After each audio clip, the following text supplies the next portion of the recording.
আমরা আছি এবং সর্বোপরি যেহেতু একটি সদ্য নির্বাচিত সরকার, সেহেতু জনমানুষের প্রত্যাশা এবং তাদের যে সমস্ত রাজনৈতিক প্রতিশ্রুতি আছে সেগুলোকে ওনাদের মিটানোর একটা ব্যাপার আছে। তো এইরকম একটি পরিস্থিতিতে বাজেটটা তাহলে কীরকম প্রয়োজন সেটা নিয়ে আলোচনা হচ্ছে। আমার একটা পা আমরা পিছনে যেখানে বলতে চাই, 3 থেকে 4 মাস হলে এই সরকার দিয়েছে দায়িত্ব, এবং 3 থেকে 4 মাসের যে দায়িত্বের ভিতরে তারা তার আগে যে সময়টা গেল, সেই সময়টাকে ওনারা কিভাবে ব্যবহার করছেন বা কিভাবে করছেন সেটার প্রতি দৃষ্টিভঙ্গি কি নিয়েছিলেন, এটা আমাদের জন্য খুবই গুরুত্বপূর্ণ।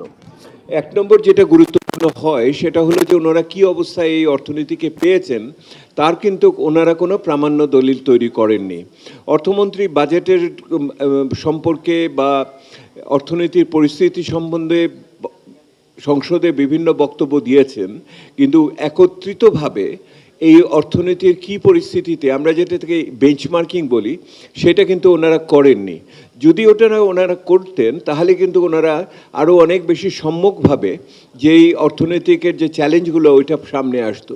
লক্ষ্য করে দেখুন, ওনারা যতখানি এই রাজনৈতিক অঙ্গীকারের বাহ্যিক দিকের কতগুলি আছে, সেটা হলো এই যে ফ্যামিলি কার্ড, ফার্মার্স কার্ড ইত্যাদি নিয়ে আলোচনা হচ্ছে, খাল খনন আলোচনা হচ্ছে, কিন্তু অর্থনীতির যে মূল বিষয় যেটা অর্থনৈতিক স্থিতিশীলতা এবং বিশেষ করে আপনার একটু আস্তে প্লিজ, ওনাদের যে মূল অর্থনীতির মূল বিষয় সেটা হলো অর্থনৈতিক স্থিতিশীলতা রক্ষা করা, এবং যার সবচেয়ে বড় প্রকাশ হলো যে মূল্যস্ফীতিকে নিয়ন্ত্রণ করা, সুদের হারকে কমানো এবং একই সাথে টাকার বিনিময় হারকে স্থিতিশীল রাখা ইত্যাদি বিষয় যেগুলি আছে, এবং মানুষের রুটি রুজি বাড়ানোর ক্ষেত্রে সেই বিষয়গুলো কিন্তু বৃহৎভাবে মনোযোগের ভিতরে আসছে না। এটার ভিতরে যে বিষয়টি আসছে সেটা হলো যে আপনি পুরো বাজেটের 1-2-3% নিয়ে যেটা আপনি এইভাবে সমাজ কল্যাণমূলক কাজের ভিতরে আসছেন,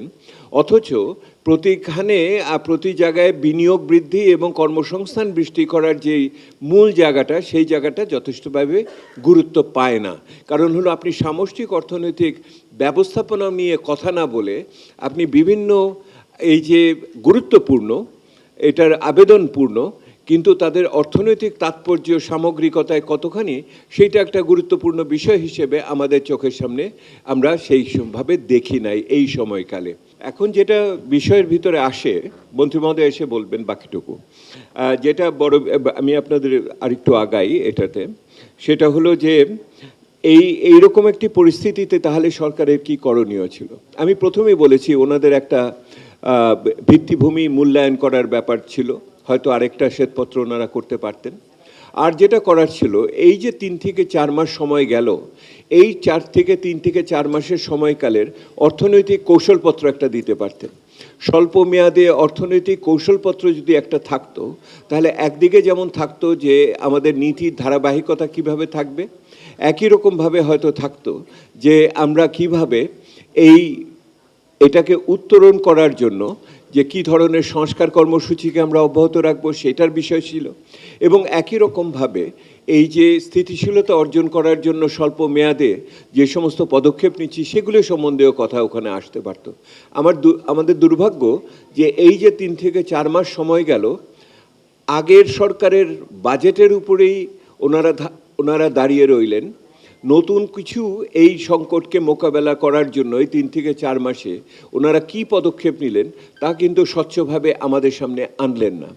এরপর আপনারা লক্ষ্য করে দেখুন, অর্থমন্ত্রী মহোদয় বাজেটের এই সংসদে বিভিন্ন সময় যেই কথাগুলো বলেছেন সেই কথাগুলোর ভিতরে অন্যতম হলো যে 2 বছর কিছু চেষ্টা আপনারা আশা করেন না, অনেক অপ্রিয় পদক্ষেপ আমাদের নিতে হবে, এই কথাগুলো উনি বলছেন।